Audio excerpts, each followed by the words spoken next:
যে কোনো ব্যক্তিকে বশে আনতে পারবেন আল্লাহ তাআলার কোরআনিক শক্তিশালী একটি আয়াত আমল করার মাধ্যমে। যাকে আপনি আসক্ত করবেন তার দিকে থাকিয়ে মাত্র 3 বার আয়াতটি পড়ে একটি ফু দিবেন একটি নির্দিষ্ট নিয়মে।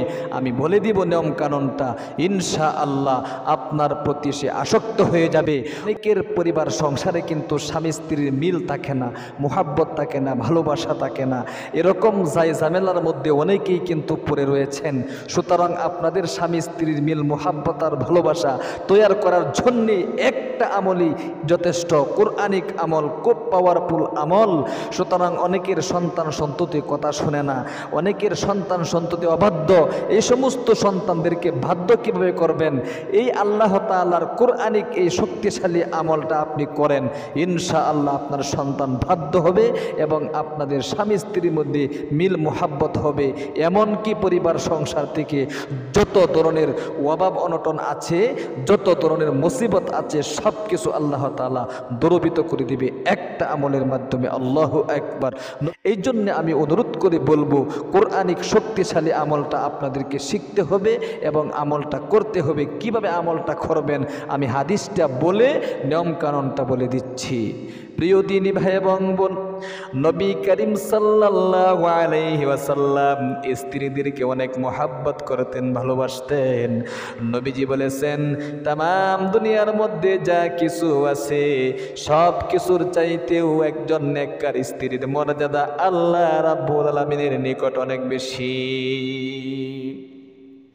নবীজি বলেন, আদ-দুনিয়া কুল্লুহা মাতাউন ওয়া খায়রুল মাতা'আদ দুনিয়া আল মারআতুস সালিহা। তাম দুনিয়ার মধ্যে যা কিছু আছে সব কিছুর চাইতেও আল্লাহ তাআলার নিকট একজন নেককার স্ত্রীর মর্যাদা বেশি। এই জন্যে প্রিয় দিনী মহিলা মা ও বোনেরা, আপনাদেরকে আমি বলবো, স্বামীর অবাধ্য হবেন না। অনেক স্ত্রীগণ বলে থাকে, হুজুর আমাদের স্বামীরা পরকীয়ায় লিপ্ত হয়ে গিয়েছে, অন্য আরেকজনের স্ত্রীর সাথে এসে দেখা করে। নাউজুবিল্লাহি মিন যালিক।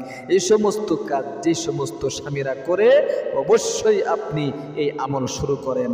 আপনি এই আমল আজকের থেকে শুরু করে দেন, ইনশাআল্লাহ আপনার স্বামী আর অবাধ্য হবে না, আপনার পরকীয়ায় লিপ্ত হবে না। যদি আপনার স্ত্রী অবাধ্য হয়ে থাকে, স্বামীদেরকে আমি বলবো, আপনি এই শক্তিশালী কোরআনিক আমলটা আজকের থেকে শুরু করে দেন, ইনশাআল্লাহ আপনার স্ত্রী আর কারো সাথে মোবাইলে কথা বলবে না। আপনার সন্তান যদি অবাধ্য হয়, আপনার কথা না শুনে ছোটকাল থেকে কষ্ট করে আপনি সন্তানকে লালন পালন করেছেন, সুতরাং আজকে আপনার সন্তান কথা শোনে না, আপনার অবাধ্য হয়ে গিয়েছে। সুতরাং এই সন্তানকে যদি আপনি বাধ্য করতে চান, আল্লাহ তাআলার কোরআনিক এই শক্তিশালী আমল ছাড়া সম্ভব নয়। আপনার জন্য উচিত এক্ষুনি আমলটা শুরু করে দেওয়া। প্রিয় দিনী ভাই এবং বোন, আসুন আমলটা কিভাবে করবেন। একটি নিয়ম কানুনের ভিত্তিতে আমলটা করতে হবে। সর্বপ্রথম আপনি যখন আমলটা করবেন, ভালো করে ওযু করতে হবে। সুন্নত তরিকায় প্রত্যেকটা অঙ্গ প্রত্যঙ্গ ধৌত করে ওযু করতে হবে। খুব মনোযোগ দিয়া, হাতের মধ্যে আংটি থাকলে নড়ায়া চড়ায়া আংটিতে পানি প্রবেশ করাইতে হবে। অনেক মহিলা মা বোনদের নাকে ফুল থাকে, সুতরাং এই ফুল নড়াইয়া চড়াইয়া পানি প্রবেশ করাইতে হবে, অন্যথায় কিন্তু ওযু হয় না। অনেক মহিলা মা বোনেরা এই বিষয়টা জানেই না, সারা জীবন এরকমভাবে নামাজ পড়ছে, যার কারণে তার জীবনের একটা নামাজও কিন্তু কবুল হয় নাই।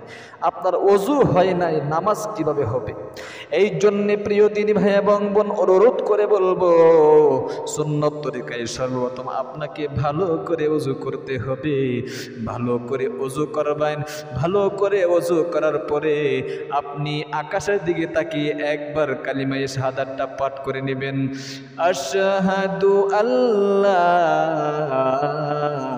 ইলাহা ইল্লাল্লাহু ওয়াহদাহু لا شريك له وأشهد أن محمدا عبده ورسوله একবার কালিমায়ে শাহাদাতটা পাঠ করার পরে নির্দিষ্ট একটি জায়গার মধ্যে আপনি দাঁড়িয়ে 2 রাকাত সালাতুল হাজত নামাজ পড়বেন। এই আমলটা রাতেও করতে পারেন, দিনেও করতে পারেন, কিন্তু বিশেষ করে রাতে যদি করেন তাহলে অনেক ভালো। কেউ আপনাকে দেখবে না। ইখলাসের সাথে আমলটা করতে হবে না। অবশ্যই ইখলাস ছাড়া কিন্তু আপনি আপনার স্ত্রীকে বাধ্য করতে পারবেন না। ইখলাস ছাড়া আপনি আপনার স্বামীকে বাধ্য করতে পারবেন না। যার মধ্যে সমস্যা, যদি স্ত্রীর মধ্যে সমস্যা থাকে স্বামী আমলটা করবে, স্বামীর মধ্যে সমস্যা থাকলে স্ত্রী আমল করবে, আর সন্তান সন্ততির মধ্যে সমস্যা থাকলে স্বামী স্ত্রী যে কোনো একজন করতে পারবে, অর্থাৎ সন্তানের মা বাবা যে কোনো একজন করতে পারবে, কোনো সমস্যা নেই। প্রিয় দিনী ভাই এবং বন্ধু, 2 রাকাত সালাতুল হাজত নামাজ পড়বেন। 2 রাকাত সালাতুল হাজত নামাজ পড়ার পরে আপনি নির্দিষ্ট জায়গার মধ্যে বসে যাকে আপনি বশ করতে চাচ্ছেন, যাকে বাধ্য করতে চাচ্ছেন, তাকে মনের মধ্যে জাগাতে হবে। আপনি সর্বপ্রথম 11 বার ছোট্ট একটি দুরূদ শরীফ পাঠ করে নেবেন, সাল্লাল্লাহু আলাইহি ওয়াসাল্লাম। এই দুরূদ শরীফটা আপনি 11 বার পাঠ করবেন। 11 বার পাঠ করার পরে খুব মনোযোগ দিয়ে কিন্তু এরপরে আপনি মনের মধ্যে বাসাবেন, এই আয়াতটা তেলাওয়াত করবেন মাত্র 3 বার। 3 বার আপনি আল্লাহ তাআলার কোরআনিক শক্তিশালী সেই আমলটা 3 বার ইখলাসের সাথে পাঠ করবেন, আর মনে মনে বলবেন, আল্লাহ আমি তাকে আসক্ত করার জন্যে, বাধ্য করার জন্যে, আমি স্ত্রীকে বাধ্য করার জন্যে, স্বামী যদি আমলটা করেন বলবেন আমি স্ত্রীকে বাধ্য করার জন্যে আমলটা করছি, স্ত্রী যদি আমলটা করেন তাহলে বলবেন আমি স্বামীকে বাধ্য করার জন্যে আমলটা করছি, আমি স্বামীকে বশীকরণের জন্যে আমলটা করছি। যদি সন্তান সন্ততির জন্যে আমলটা করেন তাহলে বলবেন আমি আমার সন্তানকে, আমি আমার অবাধ্য সন্তানকে বাধ্য করার জন্যে এই শক্তিশালী কোরআনিক আমলটা করছি। আল্লাহু আকবার। এরকমভাবে নিয়ত করে এরপরে আপনি আয়াতটা পড়বেন। স্ক্রিনের মধ্যে আমি দিয়ে দিচ্ছি, 3 বার পড়বেন। 3 বার পরে কিভাবে আপনি ফু দিবেন আমি বলে দিচ্ছি, খুব মনোযোগ সহকারে। আগে সহি শুদ্ধ উচ্চারণটা স্ক্রিনের মধ্যে দেখে দেখে শিখে রাখুন।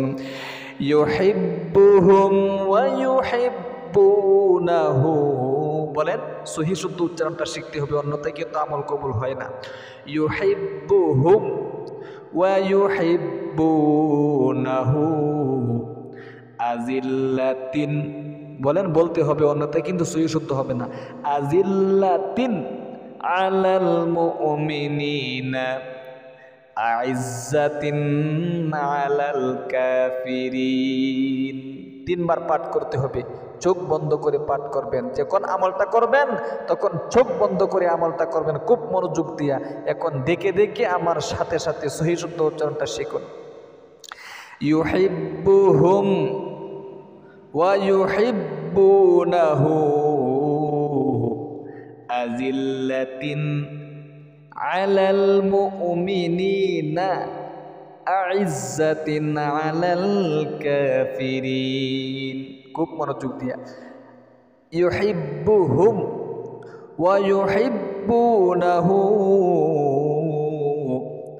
আজিল্লাতিন আলাল মুমিনিনা আইজ্জাতিন আলাল কাফিরিন।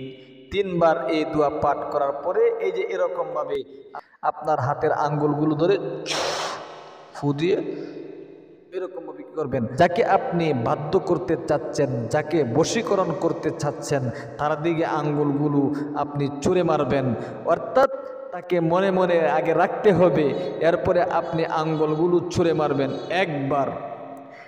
এরপরে আবারও 3 বার পাঠ করবেন এই দোয়াটা, ইউহিব্বুহুম ওয়া ইউহিব্বুনাহু আযিল্লাতিন আলাল মুমিনিনা আইজ্জাতিন আলাল কাফিরিন। ইউহিব্বুহুম ওয়া ইউহিব্বুনাহু আযিল্লাতিন আলাল মুমিনিনা আইজ্জাতিন আলাল কাফিরিন। ইউহিব্বুহুম ওয়া ইউহিব্বুনাহু আযিল্লাতিন আলাল মুমিনিনা আইজ্জাতিন আলাল কাফিরিন। আল্লাহু আকবার। 3 বার আবারও পাঠ করার পরে এবার আপনাকে আঙ্গুল ধরতে হবে না, শুধুমাত্র অর্থাৎ যাকে বশীকরণ করছেন তার মাথা থেকে নিয়ে পা পর্যন্ত মনে মনে ধারণা করে আপনাকে ফু দিতে হবে। আশা করি বুঝতে পেরেছেন বশীকরণ আমল কিভাবে করতে হয়, বশীকরণ কিভাবে করবেন, সন্তানকে কীভাবে বশী করবেন, স্ত্রীকে কীভাবে বাধ্য করবেন, স্বামীকে কীভাবে বাধ্য করবেন। যার মধ্যে সমস্যা রয়েছে সে আমল করবে, অর্থাৎ স্ত্রীর মধ্যে সমস্যা থাকলে স্বামী আমল করবে, স্বামীর মধ্যে সমস্যা থাকলে স্ত্রী আমল করবে। ইনশাআল্লাহ যদি আপনারা এই আমলটা করতে পারেন কিছুদিনের ভিতরেই দেখবেন স্বামী স্ত্রীর মধ্যে মিল মোহাব্বত আর ভালোবাসা অটোমেটিকলি আল্লাহ তাআলার পক্ষ থেকে আসতেছে। সন্তান অবাধ্য হয়ে গিয়েছিল, সন্তান বাধ্য হয়ে যাবে ইনশাআল্লাহ। কোরআনিক আমল কিন্তু শক্তিশালী আমল, কোরআনিক আমল কিন্তু শক্তিশালী আমল। এই আমল আপনাকে দৃঢ় বিশ্বাস অন্তরে রেখে আপনাকে আমল করতে হবে। আল্লাহু আকবার। তাহলে প্রিয় দিনী ভাই এবং বোন, অবশ্যই আমলটা করবেন। যদি আপনাদের মধ্যে এরকম সমস্যা থেকে থাকে ইনশাআল্লাহ আল্লাহ তাআলা আপনাদেরকে আমলটা করার তৌফিক দান করুক। আমিন।